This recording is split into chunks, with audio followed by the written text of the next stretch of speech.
Ignorance always speaks the loudest just before dignity answers back. The ballroom glittered beneath crystal chandeliers that reflected 1,000 points of golden light across polished marble floors. But none of that elegance reached the quiet corner where Maya Brooks stood with a silver tray balanced carefully in her hands. At 28, she had learned that invisibility could be a form of survival. She kept her shoulders straight, her eyes respectful, and her movements precise as she crossed the room filled with Chicago's wealthiest families, influential politicians, celebrated athletes, and executives whose watches cost more than the small apartment she rented on the city's south side. Tonight was supposed to be simple. Serve drinks, remain unnoticed, finish her shift, and return home before midnight so she could wake before sunrise for her second job at a neighborhood bakery. Every paycheck mattered. Every dollar helped cover her grandmother's medical treatments and the mortgage on the modest brick house that had belonged to 3 generations of her family. She could not afford mistakes. Yet some rooms seemed to invite cruelty the way storms invited lightning. As Maya approached a circle of elegantly dressed guests, a woman wearing a diamond necklace accepted a champagne flute without acknowledging her presence. Another guest glanced briefly at Maya's neatly pressed uniform before whispering something that made the group laugh. Maya pretended not to notice. She had spent years pretending not to hear comments about her accent, her neighborhood, her job, or the color of her skin. Silence often protected people who possessed very little power. But silence could not erase words once they entered a room. "Careful," one man said loudly enough for everyone nearby to hear. Some people weren't born for places like this. More laughter followed, soft enough to sound polite, sharp enough to leave a mark. Maya's fingers tightened around the tray for only a second before relaxing again. Her grandmother had always told her that dignity was measured by how someone carried themselves when others tried to take it away. So Maya simply nodded with quiet professionalism and offered another drink as though nothing had happened. Around her, musicians continued playing gentle jazz. Crystal glasses clinked. Conversations floated beneath the soaring ceiling as though the moment had never existed. Yet someone had been watching from the far end of the ballroom. Standing beside a floor-to-ceiling window overlooking the Chicago skyline was Vincent DeLuca, the man whose name was spoken carefully in every boardroom and whispered cautiously in every neighborhood.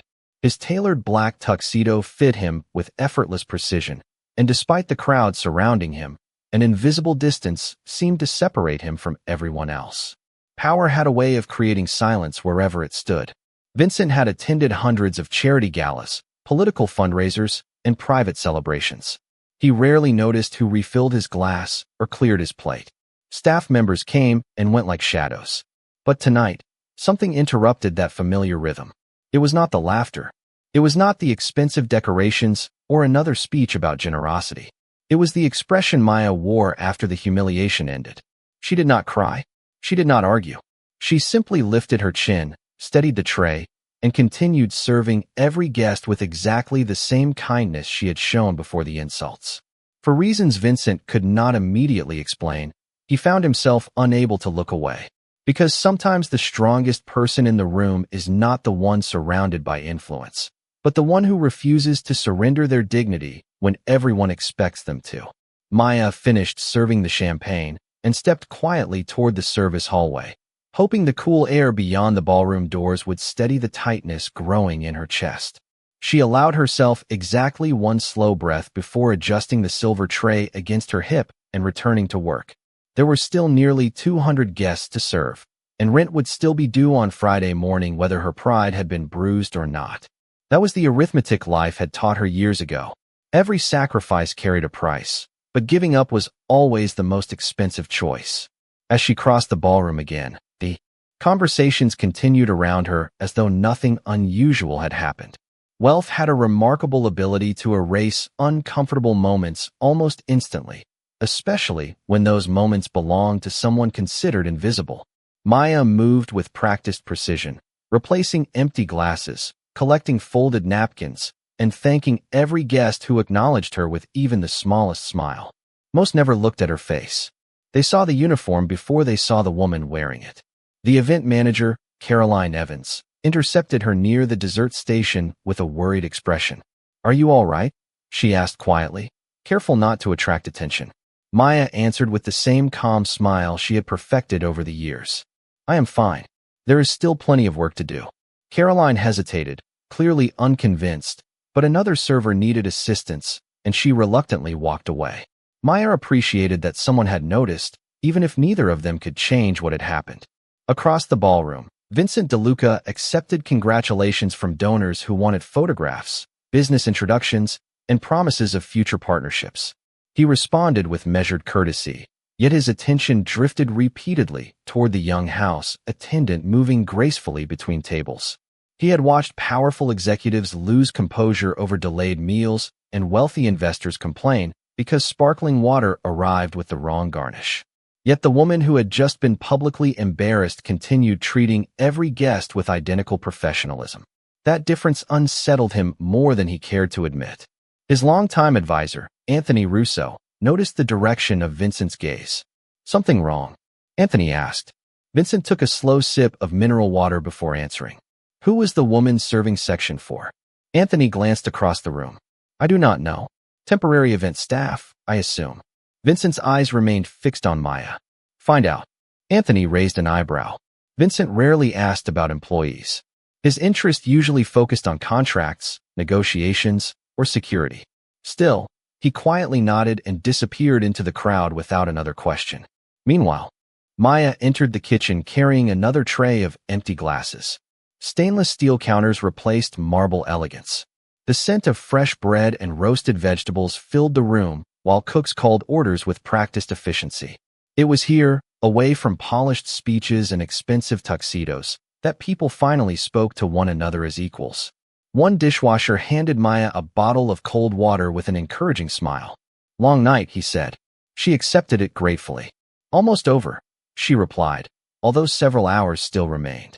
As she turned back toward the ballroom entrance, she never noticed Anthony watching from the opposite hallway, quietly reading the name stitched onto the small badge pinned neatly above her uniform pocket. Maya Brooks. Anthony memorized the name before returning to Vincent, unaware that the simple act of learning it had already begun changing the course of several lives. Anthony found Vincent standing alone beside the panoramic windows where the city lights stretched across Lake Michigan like scattered stars. The applause from another charity speech echoed through the ballroom, but Vincent barely seemed to hear it. His attention remained calm, focused, deliberate. Anthony stopped a respectful distance away before speaking. Her name is Maya Brooks. She works for an event staffing company. According to the coordinator, she has never been late, never complained, and volunteers to cover extra shifts whenever someone calls in sick. Vincent said nothing. Anthony continued. She also works mornings at a bakery on the south side. She is helping support her grandmother after a series of medical treatments. Vincent slowly turned toward him. Who told you that? The event manager. She seemed proud of her. A brief silence settled between them. Vincent had spent decades judging people within minutes. In his world, hesitation often carried consequences. Yet something about Maya refused to fit into the categories that usually made decisions simple. She did not seek sympathy after being embarrassed. She did not retaliate. She simply continued doing her work with the same quiet dignity she had carried before anyone had tried to diminish it. That kind of discipline could not be purchased with wealth or taught in expensive schools. It was built through hardship. Across the ballroom, the guests gathered near the stage as another donor prepared to deliver a speech celebrating generosity and community service. Maya stood near the back wall, carefully arranging fresh coffee cups on a service cart while remaining almost completely unnoticed. The irony did not escape Vincent. Inside a room dedicated to honoring compassion, the only person who had actually demonstrated it all evening had been treated with the least respect. Before he could consider the thought any further, laughter erupted again from the same small circle of guests who had mocked Maya earlier. One woman accepted another dessert plate before glancing toward Maya with open amusement. She certainly recovered quickly, she said with a smile that carried no kindness. Some people become remarkably resilient when they depend on tips. Several guests chuckled politely. Maya heard every word. She lowered her eyes for only a moment before continuing toward the table without changing her pace. Her voice remained warm. Would anyone care for fresh coffee? No trace of bitterness entered her tone. No resentment reached her expression. The room accepted her professionalism as though it were expected, while overlooking the quiet strength it required. Vincent watched the exchange from across the ballroom, his jaw tightening almost imperceptibly. Anthony recognized the subtle change immediately.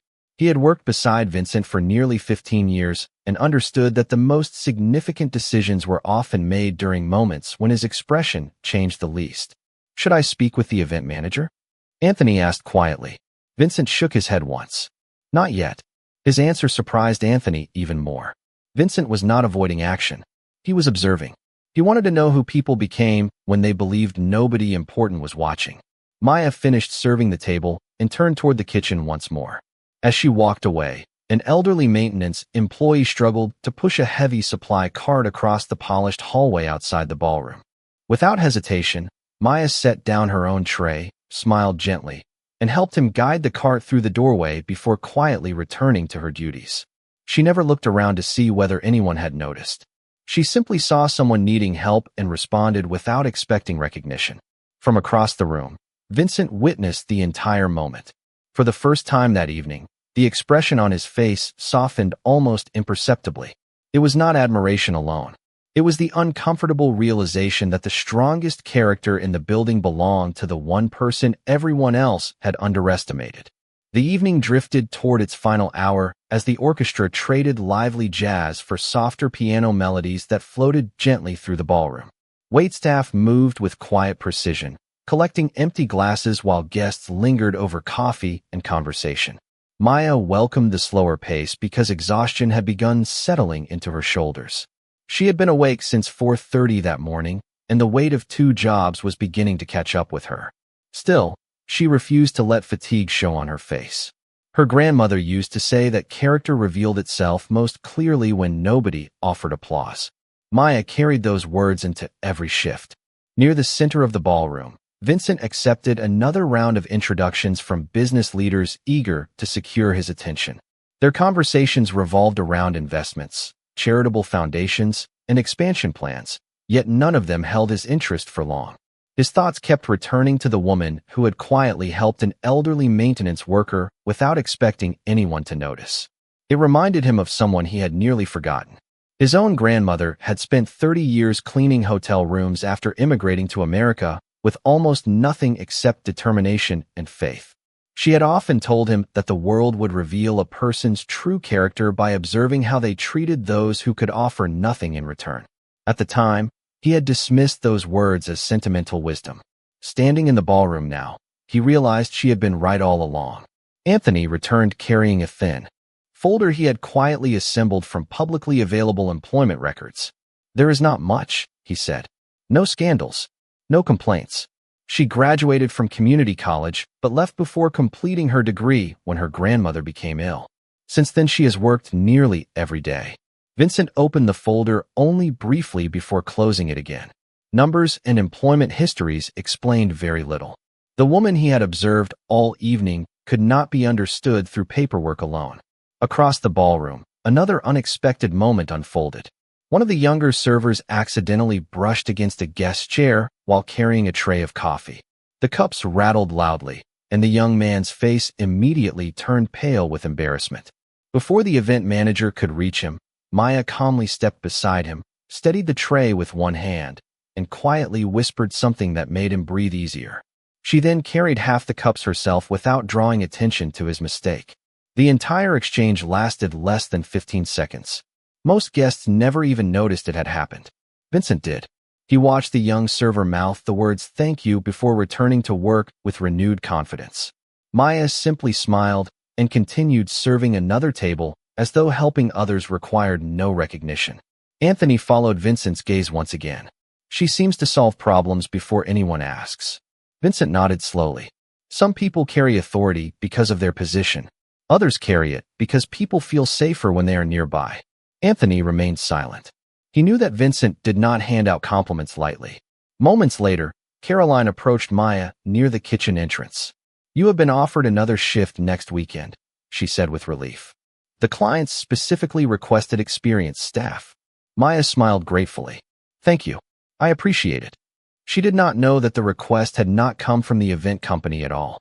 Vincent had quietly instructed the venue manager to ensure she continued receiving opportunities, but he deliberately chose to remain anonymous. He wanted no gratitude and expected no acknowledgement. For now, he preferred to keep watching from a distance because every passing minute seemed to confirm the same quiet truth. Respect could never be measured by wealth, titles, or influence. Sometimes it revealed itself most clearly in the people the world overlooked first. The final guests began gathering near the grand staircase, where photographers waited beneath towering floral arrangements and warm golden lights. Conversations blended into gentle laughter as donors prepared for the traditional closing photograph that would appear in newspapers and charity newsletters the following week. Maya and the rest of the service staff quietly cleared the remaining dessert plates, moving carefully along the edges of the ballroom to remain outside every camera frame. She had almost finished her responsibilities when Caroline hurried toward her with an anxious expression. "Maya, one of the servers called in sick for the private reception upstairs. I know you have already worked a full shift, but could you stay another hour?" Maya glanced briefly at the clock. She had planned to catch the last convenient bus home, but refusing extra work meant refusing extra income. She smiled gently. "Of course, I can stay." Caroline exhaled with visible relief. "Thank you. I knew I could count on you." Maya simply nodded before collecting another tray. Reliability had become one of the few luxuries she could afford. Upstairs, the atmosphere felt quieter and more intimate. The smaller reception overlooked the glittering skyline through enormous glass windows that reflected the lights of downtown Chicago. Only a handful of distinguished guests remained, speaking in relaxed voices after the formal program had ended. Maya served coffee and sparkling water while maintaining the same quiet professionalism that had carried her through the evening. She expected the night to end without another memorable moment. Instead, fate quietly rearranged the room. An elderly philanthropist named Eleanor Whitmore rose from her chair after speaking with several guests. Before anyone could react, she paused uncertainly, as though momentarily losing her balance. Maya was the closest person. Without hesitation, she gently set down her tray and stepped forward with calm composure. "Would you like to sit for a moment, ma'am?" she asked softly. Eleanor smiled gratefully and accepted her arm. Maya guided her carefully to the nearest chair before offering a glass of water. "Thank you, dear," Eleanor said warmly. "I simply stood up too quickly." Maya returned the smile.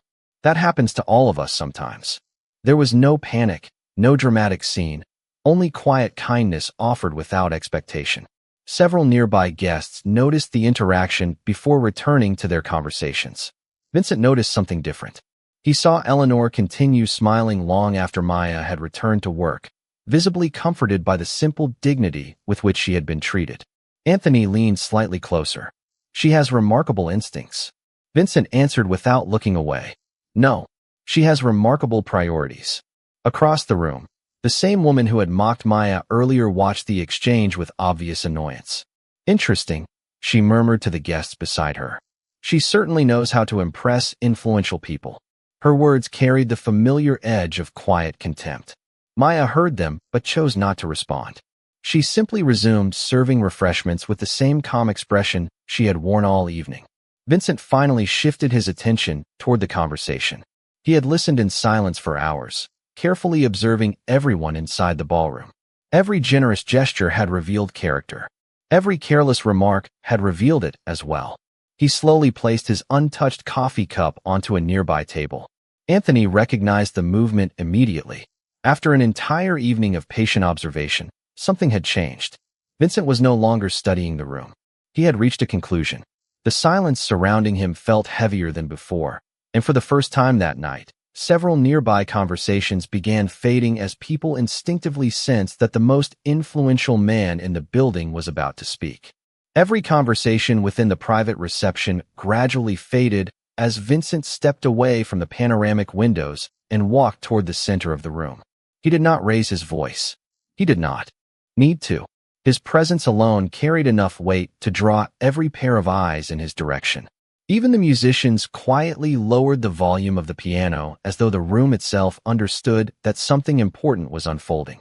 Maya continued arranging empty coffee cups onto her serving tray, unaware that she had become the silent focus of nearly everyone present. She intended to slip quietly back toward the kitchen the moment her work was finished. That had always been her role. Arrive unnoticed, leave unnoticed, and be grateful for another completed shift. "Excuse me," Vincent said calmly, his voice carrying across the room with effortless clarity. Maya stopped walking, assuming he was addressing someone standing behind her. She glanced over her shoulder before realizing his eyes were fixed directly on her. For a brief moment, she wondered whether she had forgotten some responsibility or accidentally broken an event protocol. She carefully set the tray onto a nearby service station before answering. "Yes, sir." Vincent took another measured step forward. The surrounding guests instinctively created space between them. "Would you come here for a moment?" His tone remained courteous, almost gentle, yet impossible to ignore. Maya hesitated only briefly before approaching with quiet professionalism. "Is there something I can help you with?" she asked. Vincent studied her for several seconds before speaking again. "Actually, I believe it is I who should be thanking you." A ripple of surprise passed through the room. Maya looked genuinely confused. "I am sorry, sir. I do not understand." Vincent offered a faint smile that softened the sharpness people usually associated with him. "All evening I have watched you treat every person exactly the same. Guests, kitchen staff, maintenance workers, fellow servers, and complete strangers. You offered respect before anyone earned it. You offered kindness even after receiving very little in return." The silence became almost tangible. Maya lowered her eyes, visibly uncomfortable with so much attention. "I was only doing my job." Vincent slowly shook his head. "No, your job required you to serve meals. It never required you to protect another server from embarrassment. It never required you to help an elderly gentleman move equipment. It never required you to comfort Mrs. Whitmore when she needed assistance. Those decisions came from your character, not your job description."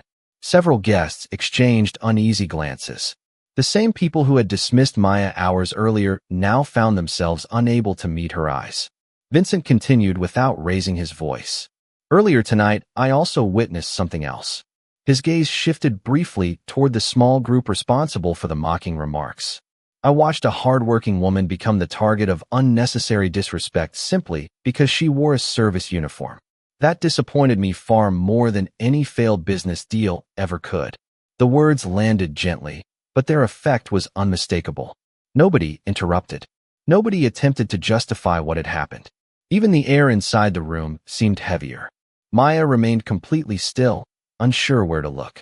Recognition had never been something she expected, especially from a man whose reputation filled newspapers and boardrooms alike. Vincent turned back toward her. "My grandmother spent most of her life cleaning hotel rooms. Everything I built began with the sacrifices of someone many people overlooked. Tonight you reminded me of her." For the first time all evening, genuine emotion appeared in his voice. "People often admire success because it is visible. I have learned that dignity is far more valuable because it exists even when nobody is watching." The room remained perfectly silent, and in that silence, every person present understood that the evening had quietly stopped being about influence, wealth, or status. It had become about something far more difficult to earn and impossible to purchase: respect. No one spoke for several long seconds. The silence carried more weight than applause ever could. Maya stood with her hands gently folded in front of her, searching for words that refused to come. She had spent years teaching herself not to expect recognition because disappointment always hurt less when hope never appeared. Standing beneath the warm lights of the reception room, surrounded by people whose names appeared on magazine covers and charitable foundations, she felt more exposed than she ever had in her life. "Thank you, sir," she said quietly. "I was only raised to believe that every person deserves kindness." Vincent nodded almost imperceptibly. "Then someone raised you extraordinarily well." The compliment lingered in the air long after the words were spoken. Eleanor Whitmore smiled warmly from her chair before speaking for the first time since the conversation began. "Young lady, may I ask who taught you that lesson?" Maya turned toward her with the same respectful expression she had shown throughout the evening. "My grandmother," she answered. "She always reminded me that difficult days reveal who we are much more than easy ones. She said that when people forget your name, they should still remember how you treated them." Eleanor slowly nodded, visibly moved.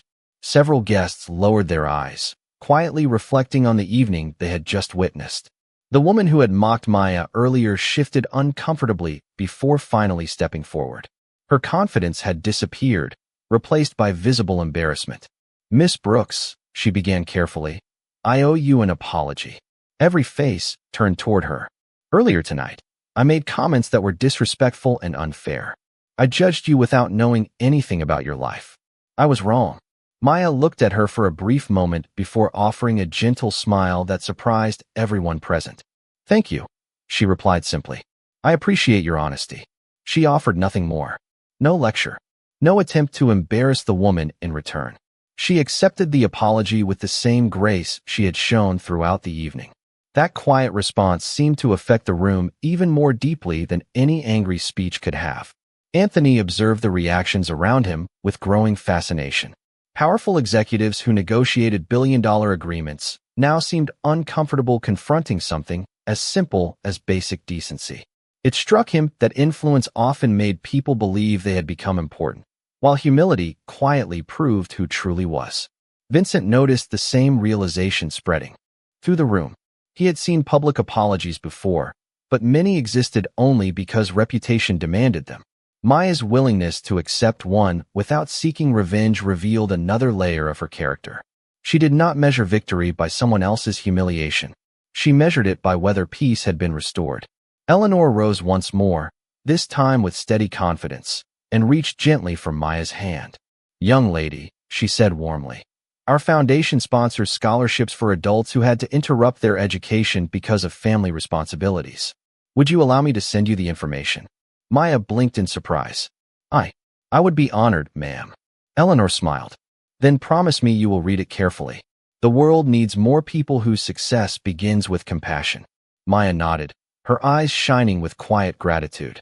She had spent so many years believing that sacrifice meant permanently setting aside her own dreams that the possibility of returning to school had almost become impossible to imagine.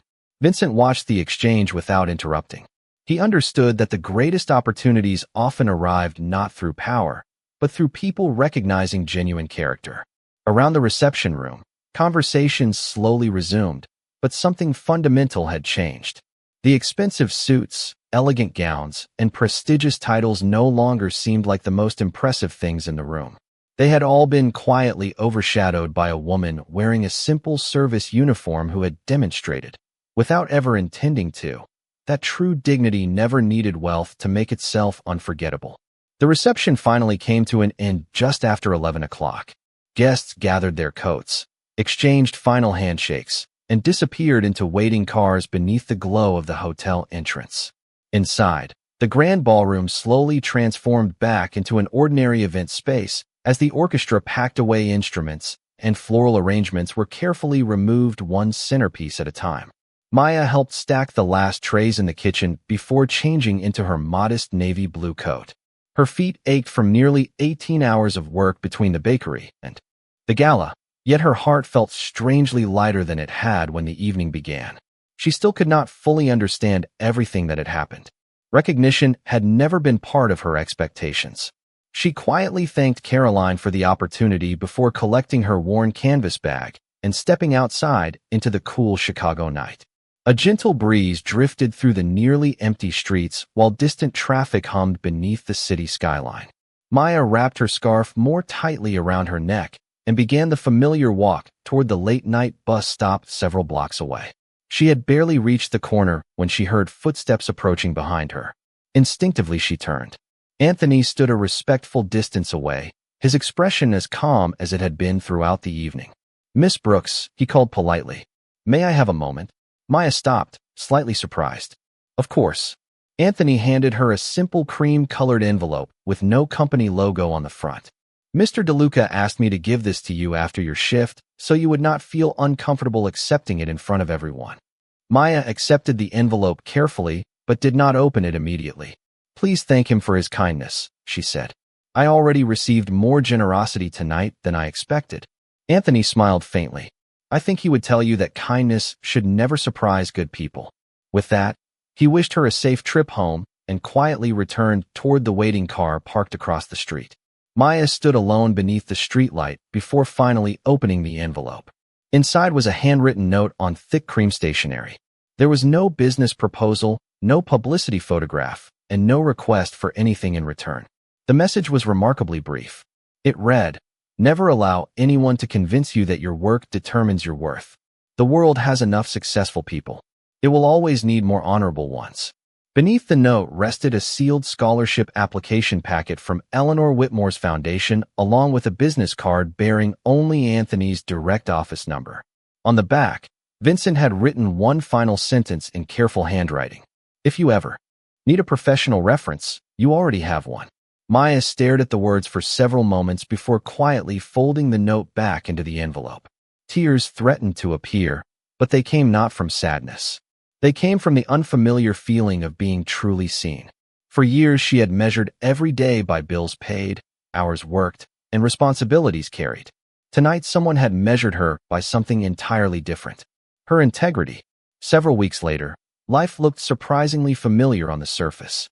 Maya still woke before sunrise. She still worked early mornings at the bakery. She still accepted catering shifts whenever they became available. Yet one important difference had quietly entered her routine. Every Tuesday evening, she attended classes again, taking the first steps toward completing the education she had once believed she would never finish. Whenever exhaustion tempted her to question whether the effort was worthwhile, she remembered the quiet conversation beneath the ballroom lights. Sometimes a single evening could not erase years of hardship, but it could restore something even more important. It could remind a person that dignity, once recognized, had the power to change the direction of an entire life. Spring arrived quietly in Chicago, bringing warmer mornings, longer evenings, and the unmistakable feeling that new beginnings often appeared long before people noticed them. Nearly 6 months had passed since the charity gala, yet its impact continued unfolding in ways nobody inside that ballroom could have predicted. Maya Brooks no longer hurried from one job believing that her dreams belonged to another lifetime. She still worked hard because responsibility had never disappeared, but every Tuesday and Thursday evening, she walked through the doors of her community college carrying textbooks instead of regret. Her grandmother's health had gradually improved, and although life remained modest, laughter had become a more frequent guest inside their small brick home. On one quiet Saturday afternoon, Maya received an invitation to attend the annual scholarship luncheon hosted by Eleanor Whitmore's foundation. This time she was not invited to serve coffee or collect empty plates. She was invited as one of the scholarship recipients. Standing before the mirror that morning, she smiled at the simple navy blue dress she had borrowed from a close friend. It was not expensive, but it reminded her of something she had finally learned. Confidence was never stitched into clothing. It was built through character. When she entered the ballroom, several familiar faces immediately recognized her. Eleanor greeted her with a warm embrace. Caroline introduced her proudly to new volunteers. Even Anthony welcomed her with the easy smile of an old friend.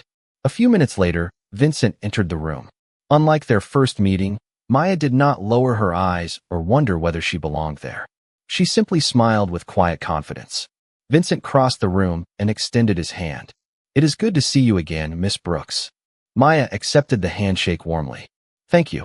I would not be standing here without the encouragement you gave me." Vincent shook his head gently. "You were already standing. Someone simply needed to notice." Around them, conversations paused briefly before continuing with genuine warmth instead of distant formality. The atmosphere felt different from the previous gala because respect no longer depended on titles or social status. It had already found its rightful place. During the luncheon, Eleanor invited Maya to share a few words with the scholarship recipients. Maya stood behind the podium, taking a slow breath before looking across the audience. She recognized students returning to school after raising children, veterans beginning new careers, and caregivers who had postponed their own futures to help those they loved. "There was a time," Maya began softly, "when I believed that invisible people could only hope to survive. Then I learned something much more important. Someone else's inability to see your value does not reduce your worth. It only reveals the limits of their vision. Every act of kindness you choose, especially when nobody is watching, becomes part of the future you are quietly building." The room answered with heartfelt applause, not because her words were dramatic, but because they were true. Vincent remained seated, listening with quiet pride. Anthony noticed that familiar expression returning to his face, the same one he had seen on the night everything changed. It was the expression of a man who understood that influence meant very little unless it was used to protect dignity wherever it was found. As the luncheon ended and sunlight streamed through the tall windows, Maya stepped outside carrying her scholarship certificate beneath one arm and fresh hope inside her heart. The city around her looked exactly the same, yet everything felt different because she had changed. She had discovered that respect offered freely could transform strangers, that humility possessed a strength louder than arrogance, and that the greatest victories often arrived without humiliating anyone at all. Some people would always remember that evening because one influential man spoke when others remained silent. But those who truly understood the story remembered something even greater. A woman wearing a simple service uniform never allowed the world to take away her dignity, and because she protected it with quiet grace, everyone around her was given the chance to rediscover their own. And on that day, the room remembered what dignity truly looked like.